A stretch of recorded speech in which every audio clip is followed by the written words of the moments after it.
Considering that in today's episode we're going to be talking about all the comic book movies that ended up winning awards at the Oscars over the weekend, I feel like I should have some kind of an award or statue to display behind me on the bookcases, but I just don't really have anything. So instead, I will be displaying the next best thing, the Bronze Gremlin Tiki Mug. It really is the highest honor that a very cheap YouTuber can display for all the films out there that he himself had absolutely nothing to do with. The show is really cheap, you guys. Hey everyone, it's me, Aaron, and welcome to another episode of Comic Class, the show every single week on this channel where we just geek out about comic books. And I know you guys are all sick of me talking about this. I promise you this is the last video we're doing on it this year, but I did want to come in here and have one last little discussion about the Oscars, because I'm actually a big fan of the Oscars. Every single year I look forward to it. Every single year I do a big lead up to the Oscars. And I know that the Oscars are incredibly corrupt, and that the voting system is horribly rigged, and that it does not in any way imply what actually is or is not the best movie of the year, because that's something that's incredibly subjective, and it should not be put up to an award at all, and that the entire presentation itself is just one big pageantry for all the millionaires out there in Hollywood to pat themselves on the back. I understand this, because you guys won't shut up about it. Everybody on Twitter just wanted to tell me over and over and over again about why I should not like the Oscars, and about all the problems it has. I understand that. It's possible, though, to see all the flaws with something and still have fun with it. The Super Bowl isn't exactly a very healthy thing either. I still load up on buffalo wings and nachos every single year for it because it's fun. So yes, even though I realize how horrible the Oscars are, I still enjoy them. I still have a good time watching them. I still enjoy looking forward to them every single year. But there's something about the Oscars that a lot of people aren't really bringing up, which is that what does end up winning does end up having an impact on the future of film. It does have an impact on the subjects that those films are about in the industry, and especially on the people who are making those films. It can elevate films that normally would not have been viewed as anything other than just something that is separate from mainstream cinema, and it can actually elevate them up to becoming something that is respected among all the individuals in Hollywood. And that's what happened this year for comic book movies. Yeah, you guys might have been wondering why on earth I'm talking about the Oscars here on Comic Class. It's because this was easily the biggest year for comic book movies at the Oscars we've ever seen, and that's something that deserves to be talked about. I've been saying for a long time now that people have really been underestimating comic book movies. Not underestimating their ability to bring in tons of cash. No, everybody realizes that. What they've been underestimating is their ability to tell really compelling stories with likable characters and witty dialogue, and deliver messages that are bolder than what a whole lot of other mainstream films out there tend to do. I think that a lot of our recent superhero films have actually started to give us really subtle messages in there that go completely right over the head of a lot of the major critics out there. Many people out there don't even understand what many of these films are trying to say, and because of that, a lot of people tend to just completely overlook them. They can look at a film like Thor Ragnarok, which was loaded with tons of messages that are incredibly important to our current landscape here in America and across the entire world, and people just look at that and go, yeah, but there was a big green dude and a guy with a cape, so yeah, screw all that noise. And I feel like a lot of superhero movies have never been able to get past that point. But last year we got Black Panther, and Black Panther was a phenomenon. People could not stop talking about that. Everybody stood up and paid attention to that movie, and especially paid attention to the message of that film. That film was bold with its message, because it didn't really try and hide it behind a lot of metaphors. They came flat out and said the message in that film. So that was a movie that delivered to us a really powerful story, along with really great role models as heroes, and an amazing complex villain in there, all inside of this brilliantly imagined world that nobody had really seen anything like in any of these superhero films before, and that finally got the Oscars to pay attention to it. Actually, it was people spending months and months and months standing up and saying, you better pay attention to this, that finally got the Oscars to pay attention to that. Remember when they tried to launch that popular votes category, and they were just basically creating that so that they could shove Black Panther over there and go, but we can now give the award out to like the Victorian era period piece right over here that we really want? Yeah, they might as well have just called that the Old Hollywood and the New Hollywood Awards. All the new filmmakers coming up who understand the power of films like this, they won that award for Black Panther, and all the old people were like, oh, but this is new and scary. I don't want to hand something out to Black Panther. Yeah, that is exactly what that was. And that's exactly kind of how the Oscars ended up playing out this year. But I wanted to bring this up because Black Panther got nominated for Best Picture and also got nominated for a ton of other awards in there. I honestly thought that when it got nominated for Best Picture, it was going to basically just get that, because I thought it was going to be all the old Hollywood guys coming in there and going, fine, we'll give it Best Picture, but that's it. That's the only thing that's going to get. It's just going to get that nomination, then we'll be done with it. But then I saw it got nominated for a ton of other categories. It got nominated for costume design, which, as soon as I left the theater, that was the number one thing I said. This needs to win for costume design. So it got nominated for costume design, it got nominated for production design, it got nominated for score, it got nominated for song. So it had a lot going for it. I was actually surprised that got so many awards in there. And typically, superhero awards, they always get what I like to consider the small awards at the Oscars. Not that there are any small awards, because everybody out there works their butt off on every single thing that they try to do. But what I'm saying is, the old stuffy guys in Hollywood, they view things like special effects as being small awards. They don't care for the movies with the big old explosions. They don't care about movies that have like a big CGI creature in there. That's not their type of thing. So to them, that's viewed as a small award, which is one of the reasons why First Man beat out Infinity War, or I'll even say Ready Player One. I know we're talking about comic books here, but goddamn, Ready Player One created an entire giant landscape and a giant battle there at the end that, that's a whole other thing. So yeah, you can see things like old Hollywood still stepping up here and saying, alright, we'll give your Avengers film a nomination for Best Special Effects, but it ain't gonna win it, because we're the old stuffy people in Hollywood, and you got a big purple guy on screen the whole time. We don't want any part of that. This has Ryan Gosling being an astronaut. That's all that we need. And yes, I know that the effects in First Man were very impressive, and they created all this new stuff in order to make it work, and blah, blah, blah, blah, blah, blah, blah. My point still stands. All the old people in Hollywood voted for First Man. So when I saw these things getting nominated for that, I was very happy, but I honestly didn't think it stood any shot at winning. And it ended up winning costume design, which is the number one thing that I said, if it deserves to win anything that's nominated for, it's going to be costume design. And it won that. And then I said, you know what? Production design, it's got a good shot at, but I don't think the old stuffy guys are going to do that. The old stuffy guys came through on that one. They voted it for production design. And that kind of blew me away a little bit. But I still thought it had a shot. Then we got to score. And I didn't think it stood any shot at score. I thought, you know what? The score in Black Panther, really good. But it got production design, it got costume design. They're not going to give it to this too, and they gave it to that as well. Black Panther ended up walking away with 3 awards. That's so much more than I thought was possible. And they weren't really the quote-unquote little awards, by which I mean the ones that the old stuffy guys in Hollywood don't really care about. Things like visual effects, makeup, mostly the sound awards as well. I honestly don't think that anybody in Hollywood can really judge that all that much, aside from actual sound editors. So yeah, there are certain awards that they really just give no craps about. But I know Hollywood. I know the old stuffy people in Hollywood. I know the old stuffy people on the Academy. They love them some costume designs. But they especially love production design and score. Those are 2 things that the old stuffy people on the Academy always tend to kind of go nuts for. And that's what makes this so impressive to me, is that Black Panther didn't just win, it won the awards that the old stuffy people tend to look forward to the most. They won the awards that the old stuffy people always look at and salivate at the idea of a Victorian era piece actually winning. And there were Victorian pieces that came out this year, and they didn't give it to that. They gave it to the comic book movie. They gave it to the superhero movie. And it's because the people on Black Panther, they deserved it. They actually did create something that big and gorgeous. And costume designs, yeah, that's obvious. You look at that and you see every single person, they've got their superhero outfit, but then they also have their royal attire, but then they've got royal attire that is matching to each of the tribes, and then there's that waterfall scene where everybody had to have different costumes in there that matched each of their own individual tribes in there as well. You could tell just from looking at it that they went above and beyond the Call of Duty, and I think it was something that even the old stuffy people in the Oscars had to pay attention to. But the production design, that's the one that really got to me. That's the one that I really want to celebrate the most. Because, yes, the production design is gorgeous in Black Panther.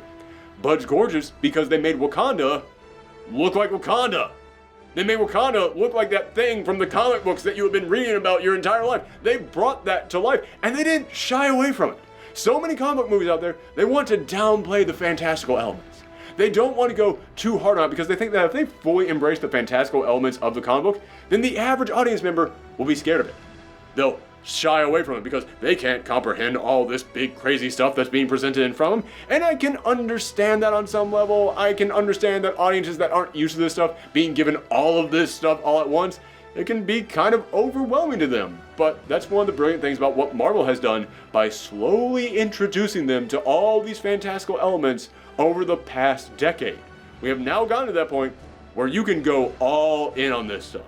You can create Wakanda there, and you don't really have to sacrifice anything in there. So the reason why it impressed me the most that they ended up winning production design is because that's the one that the old stuffy people in Hollywood salivate at the most. That's the one that they look at and go, oh, can you make your world look like it did in the 1950s? Oh, that's what we love to see. Those. Oh, can you make it look even older than that? Like Victorian era times over in England? Or are there people in big stuffy wigs over there? Oh my goodness, is there a castle in your film? Oh, that's exactly what we, the old stuffy people in Hollywood, love.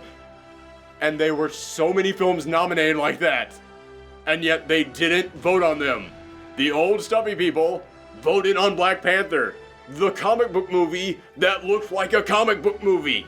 And that to me is what really impresses me about this. And it's what makes me so excited about this and what I want to come in here and talk about. Because as I said, the old stuffy people in Hollywood, they don't like comic book movies. Because there's a dude in a cape in there.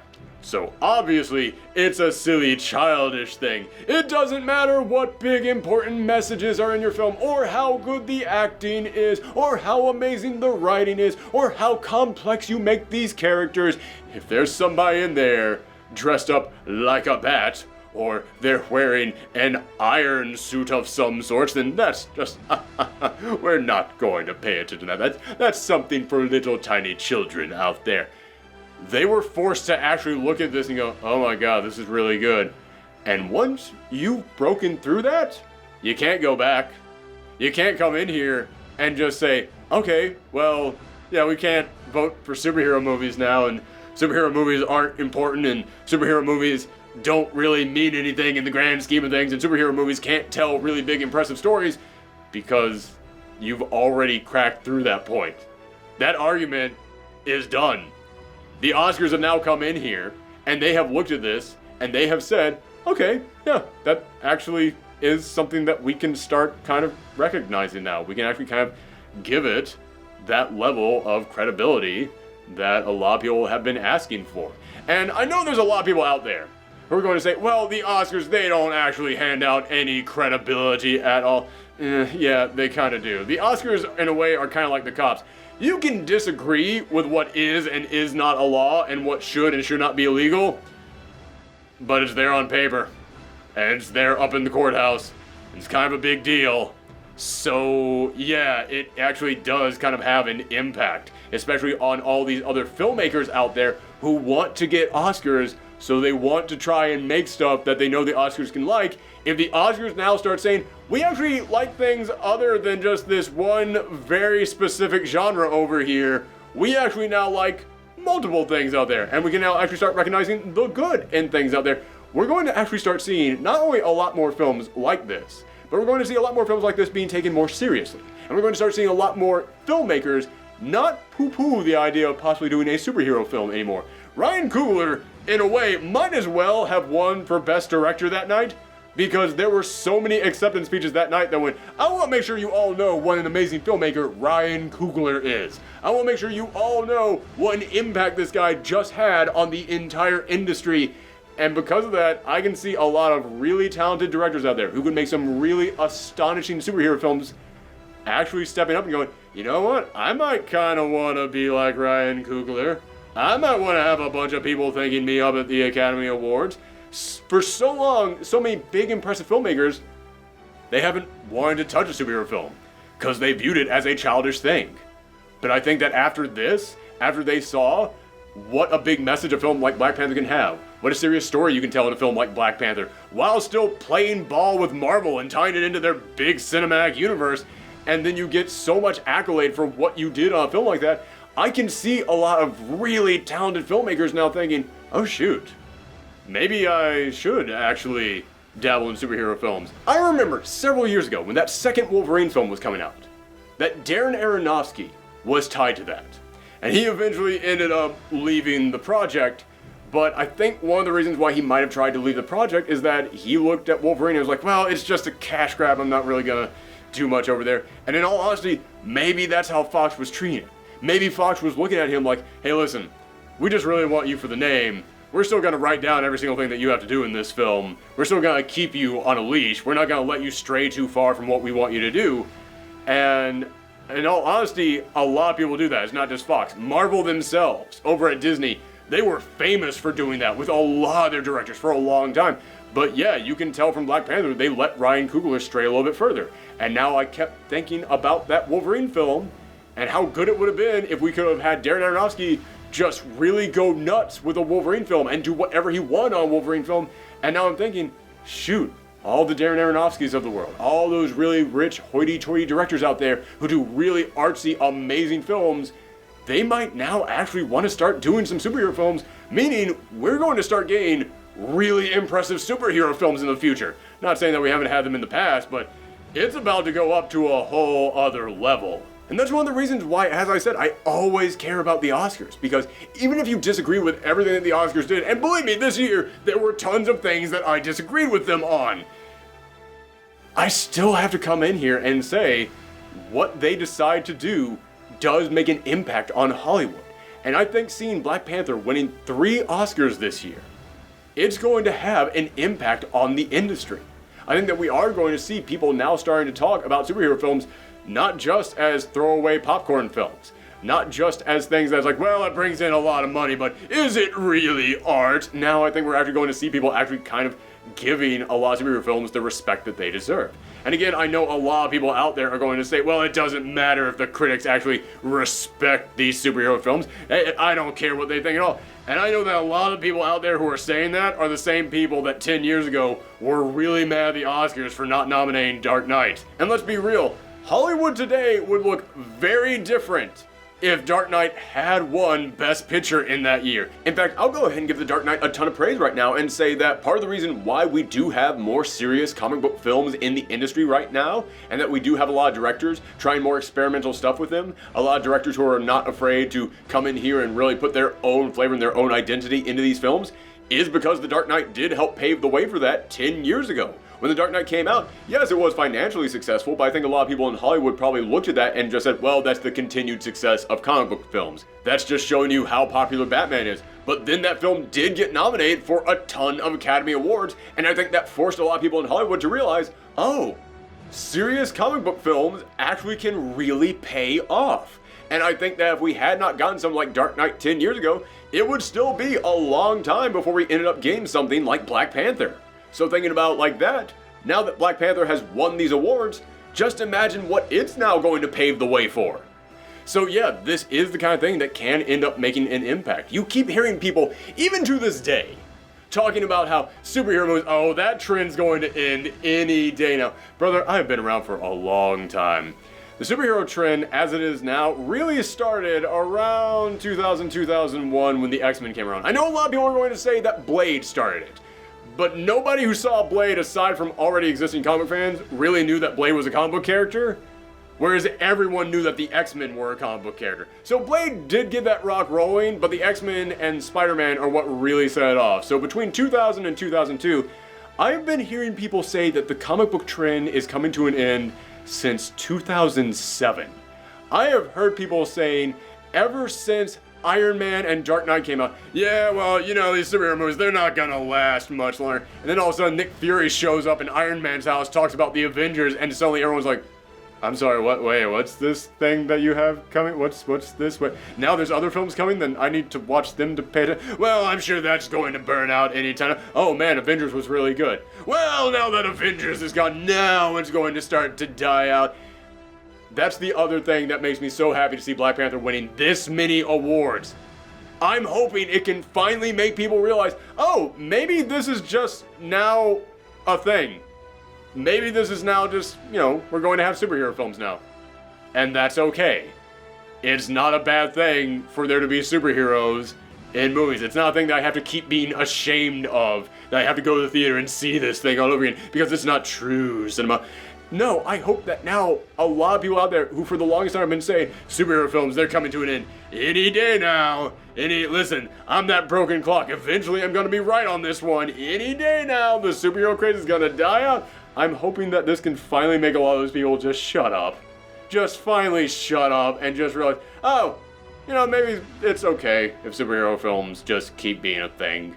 Maybe, I can come to finally appreciate that. But it wasn't the only film that ended up winning an Oscar that night. Into the Spider-Verse won. And that, I know that it won every single other animation award this year. I know that everybody said it was the safe bet, but you can go and watch that live stream that we did on Twitch as we were watching the Oscars. When it got to that award, I said, alright, it should win, and I think it will win, but my spidey sense is going off. I have a real feeling like the Academy is going to look at a film that has a talking spider pig in there and 9 other different types of spider people running around and is this crazy and creative with its art style, and I think they're going to back off from that. I think they're going to freak out at that idea. I think it's not going to be for the old stuffy people, and again, even the old stuffy people vote for it. Or, I've been saying this entire time, oh, well, the old stuffy people are finally voting on this thing. Or it could just mean that maybe, just maybe, now there's finally enough young new people in the Academy who actually kind of get it, who actually understand what the modern landscape of cinema is like, and they're actually changing what gets voted into these awards a little bit more. Not entirely. I'm not going to talk about what won Best Picture, but I do think that they are actually influencing this Academy more to force them to stand up and pay attention to more experimental films out there. And yes, to films that feature dudes in capes. So yeah, I think it is a huge deal that Spider-Verse ended up winning this, even though it was the hands down favorite. Even though it's the one that everybody was betting on would win, it's a film that goes so against what the Academy is normally okay with voting with, that it really does say a lot. And also, just as a fan of Miles Morales, this is huge. That the Miles Morales movie won an Oscar. Just think about the fact that Miles has been around for over 7 years at this point, and when that dude first popped up, so many people said, he ain't gonna last. That dude is out of here any day. Listen, man, this is all just a stunt. It doesn't mean anything at all. This is all just some pointless pandering crap. It's not going to mean anything. He's just gonna be written off. And now that dude has an Oscar. That is huge, and it should absolutely be celebrated. But this also is going to make an impact on Hollywood. Because for the longest time, we have been looking at all these comic books out there, and I don't know about you guys, but I've often thought, why is nobody really trying to do these as animated films? I mean, for God's sakes, they're drawings. Drawings get translated into animation way better than they do into live action. Not that I don't appreciate how well a lot of the comic book movies are able to adapt stuff directly from the page onto the screen, but I mean, again, you look at Spider-Verse and you realize, oh, this is on a whole other level. But nobody out there has been really willing to experiment like that before, and I think that now we're going to see so many more people out there actually trying to make animated superhero films, and I can't wait for that. And not just animated superhero films, but superhero films that are willing to get really experimental. You look at the art style in Spider-Verse, that is unlike anything else that we saw from any other movie that year. Hell, I have not seen an animated film like that in, I can't even think about how long it's been. So yeah, we're going to see people trying to take what they love about these books, turn them into animated features, and just go nuts with it. And I can't wait to see that. So yes, I know you guys are sick and tired of how much I've been talking about the Oscars, but it was important to come in here and talk about the impact in the comic book community of these films winning these awards this year. This was a big deal, and we do need to come in here and applaud it, especially because, listen man, comic book community, I love you guys, but we gotta be honest with ourselves. We will find a reason to complain about anything, and I saw comic book fans actually complaining about these movies winning these awards. And it was driving me nuts. I remember, as I said, we streamed our reaction to the Oscars live on Twitch, and we had a chat going up there, and I remember when Spider-Verse won, I saw multiple people in there going, oh my god, now Sony has an Oscar for their Spider-Man films. Can you believe how annoying Avi Arad is? That guy is a complete jackass, and he's up there on stage right now. Spider-Man won an Oscar, and you guys found a reason to be mad about that? Really? I want you all to think about that. I want you all to think about if that was your first reaction, that, Sony now has an Oscar for the Spider-Man films. I'm a guy who his most popular video on his entire channel is him complaining about Sony's plans for Spider-Man films, and I still cannot comprehend the idea of complaining about Sony and their Spider-Man films while they're winning an Oscar. That's a huge deal there. There's so much positive there. You gotta search for that negative pin in that haystack if you're going to be negative about that. Same thing goes for Black Panther. I know so many people who, when Black Panther got nominated, said, yeah, well, Dark Knight should have been nominated. Yeah, you're right, the Oscars really should have used that time machine that they keep in storage to go back and correct that mistake before they give any other comic book movies out there their Oscars. This is a big deal for anybody out there who wants to see comic movies being taken more seriously, being taken by more professional artists out there who are going to do really more experimental and serious works with these properties. Why are you guys going to complain about that when it actually wins? Why are you guys going to look at that and say, well, yeah, but I'm still mad about a thing from a decade ago? I can understand being mad at a thing from a decade ago, but don't let your anger ruin your future. Don't let the possibility of something coming in here and actually elevating all comic book movies in general up to a new standard in the eyes of the entire public be just tainted for you because you're still grumpy about a thing not getting a nomination a decade ago. Guys, it's time to just stop, look at this, and actually be happy about this. There are many things that happened at the Oscars this year that we should be mad about. However, Spider-Verse winning and Black Panther winning are not them. These are things that we need to stop and applaud because it does a lot of good for the people that were represented in those films. It does a lot of good for the people who made the source material for those films, and it does a lot of good for the people that this is going to impact in the future. So that is why I need to come in here and just talk about what a big deal this is. So yeah, thank you guys very much for tuning in for today's episode of Comic Class. Even though it was comic movie class or whatever, I promise you that next week we're going to talk about just flat out comics. We're getting back to old school comic class next week. So make sure that you come back for that by clicking that subscribe button. And if you want to see our thoughts about the Oscars or some of the other films that were nominated this year, then we are going to have those popping up in the box next. And also, if you want to have some more of my post-Oscar thoughts, I actually recorded a podcast in which I talk about some of the things that won over on our Patreon page. So there will be a link for that coming up too. Thanks for tuning in, everyone. Come back next time. Bye.